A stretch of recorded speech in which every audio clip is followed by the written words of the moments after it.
So I've had the Robooter E60 Pro for about 3 months now. I've taken it to work, I've been on trains, I've been in a cruise ship, and I've used it in everyday life. And to be honest, it is my absolute dream chair. I'll say straight away, if you are based in the UK and you want to try one out for yourself, then contact Proactive Mobility. They are the UK stockists and distributors, and they will put you in touch with your nearest shop. But if you're anywhere else in the world, then contact Robooter directly. So for a bit of background, I'm Georgina, I'm a disabled content creator, and I've been doing that for about 13 years. 12 years ago, I became disabled, and I've been an ambulatory wheelchair user for 8 years. In that time, I've had 4 different chairs: a transit chair, which I didn't really like, and then 2 electric wheelchairs. My longest chair was the KWK D09, and I got on well with it. I travelled, I went to work, but I just noticed it wasn't meeting my needs anymore. So then came along months and months of research. So on my hunt for a new wheelchair, I was mainly looking for 2 things. Number 1, omnidirectional wheels. This meant that I could go on different terrains, not worry about pavement canvas, because I was just getting fed up of being thrown down into roads on uneven pavement, to the point where at my new job, well, I say new,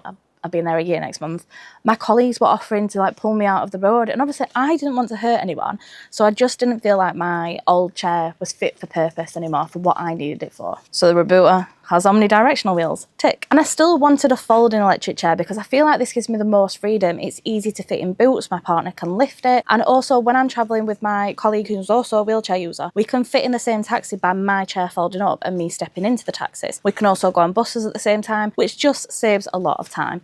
I like the freedom that a folding electric chair gives me as an ambulatory wheelchair user. So folding chair, tick. And to be honest, that's all I wanted from a new wheelchair, and you think that'd be easy to find, right? Wrong.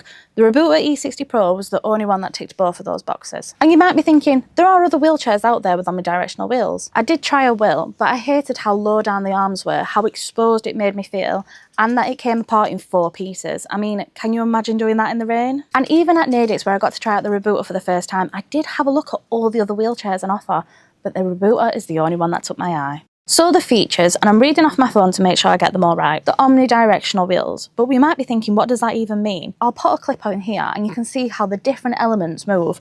And basically it means that they turn on their own, and it means I can turn a lot easier, and I don't need as much space to turn either. I'm on a slight incline, but you can see it kind of looks like I'm floating sometimes. I get that comment a lot. I've got a built-in backpack and even a 5kg storage basket underneath. It has meant that on days where I'm travelling or working, that I can have everything on me that I need without it actually being in the way. So fans, waters, a spare change of clothes, portable chargers that would normally weigh down my handbag, I've got it on me but I don't notice it. It also has large dual suspension, and honestly, some thresholds that absolutely used to throw me about in my old chair, they're pathetic now. I don't notice them. I've even got a clip with my partner going over a threshold that I actually had to get out of my chair and drag my chair over it because it could not do it. I said I barely felt it. It's so impressive. It also has an adjustable backrest and adjustable armrest too. It has a built-in flashlight and USB chargers in the arm. And the battery life is really, really impressive. I actually have not managed to run out of battery, and I have tried. From mountainsides in Norway to 16-hour work and travelling days, I've always still got battery. For optional extras, I also have a heated and cooling seat, and no, I am not joking. I'm someone that needs heat a lot for my chronic back pain, so having a heated seat option is amazing. We keep it in the car at all times just as a backup, just in case I want it if I'm having a bad pain day. It is just perfection to have. And then another optional extra is the phone and cup holder, which is truly brilliant. I've had a Mai Tai in this. I get my iced coffees in this. Unfortunately, my phone doesn't fit because I've got a thick case on, but if I've not got a drink, I just pop it in there and it is brilliant. Now for the more technical side of things, there is a 23 stone weight capacity, which is around 150 kilograms. It weighs 37 kilograms, everything in, the battery as well. Is quite heavy. My partner can lift it, but the average person probably couldn't. Maybe 2 people, but if not, you would need a car hoist. The seat width is about 51 centimeters, but as you can see, there's no bars like on the standing folding electric chairs, so there's nothing to dig into your legs if you're a little bit bigger on the bottom like I am. It officially says it has a 14-mile radius, and it can do inclines of 15 degrees and obstacle clearance of 8 to 10 centimeters. But what does that mean? Well, it's seriously impressive. So if you've ever been in a standard or folding electric wheelchair, or a wheelchair with small casters, and thought you could make a clearance on a curb, and then you've gone smack into it and really jolted everything in your body, this chair doesn't do that. In the Robooter E60 Pro, I barely feel those kind of curbs anymore. And now for the advanced features, and I do say this with caution, do not buy this chair solely for these features because they are meant to be used with caution for short amounts of time. Now that I've got the disclaimer in, they are seriously cool. 1.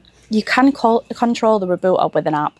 So you can bring the chair to you. It is meant to be used when you're not sat in the chair. You can also do things in the app like turn the volume up and down. So that's my horn on the lowest setting.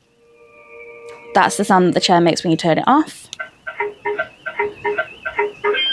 And that's the sound when you turn it on. You can do several things on the app, like turn the lights up and down or completely off, and then turn the volume up and down and turn some voice features off. Also on the app, which moves us on to number 2, you can turn on advanced mode. Now advanced mode is like beast mode for the wheelchair. It makes it more powerful, so you can actually go faster. I do an average of 5 kilometers per hour if I'm on at gear 5, but with advanced mode I can get up to 6 and it is amazing. But it does tell you not to use it for long. And number 3, an advanced feature that I absolutely love on the Robooter E60 is that it has cruise control. Now I don't know if you've ever tried to text while you're driving, but if you use your right hand for driving and texting, it's really difficult. So if I'm in a wide open space, there's no one in my way, there's absolutely no obstacles or reason why I would need to touch my controller, I can stick it on cruise control, text away, have a conversation and not have to worry about driving my chair.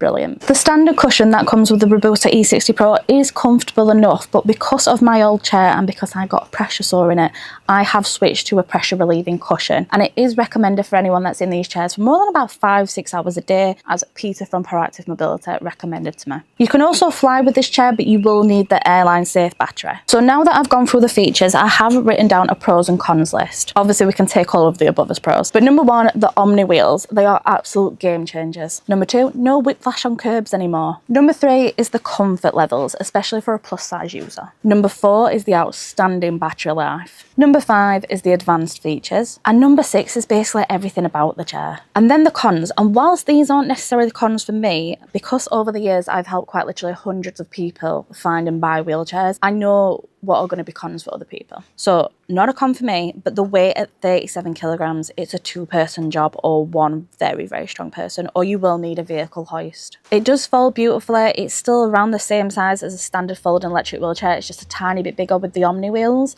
I can put a comparison side by side of what my old chair looked like compared to this one. And obviously the weight limit. Now I have a lot of plus size people that follow me. I've recommended a lot of different chairs for plus size people, but this one is capped at 23 stone. And then some personal cons for me. So it struggles on thick carpet, but I have heard that from other wheelchair users. I've just never experienced it myself. So basically with thick, lush carpets, the wheels will get a little bit stuck in them. And I experienced this on the cruise, and at first it was really surprising because I'm so used to being able to move with such ease in this chair. I was really taken aback that I couldn't anymore. But by the end of the week, I'd figured it out. I just needed to keep momentum. So whether that's moving forward or back a little bit, and then turning, it was perfectly fine and I got the hang of it, but it did take a while to get the hang of. The second con for me personally is the noise when you turn it off and on. I feel like a Samsung starting up and turning off. I don't like it.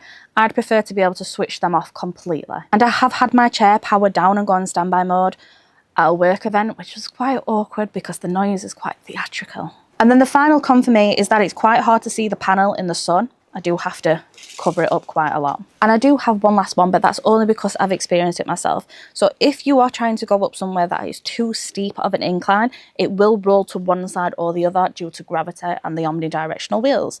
Now, there are steep incline maximum limits for a reason. I tried to push that on 2 occasions. So I don't necessarily think it's an issue, but just because I want to point it out because I've experienced it. And I have got a video at Wentworth Castle where I am stuck on a hill, meaning I can't get up, but also I'm not going down, I'm not going anywhere. But I think that's really impressive that it could actually stop me on such a steep incline, even though it couldn't get me all the way to the top.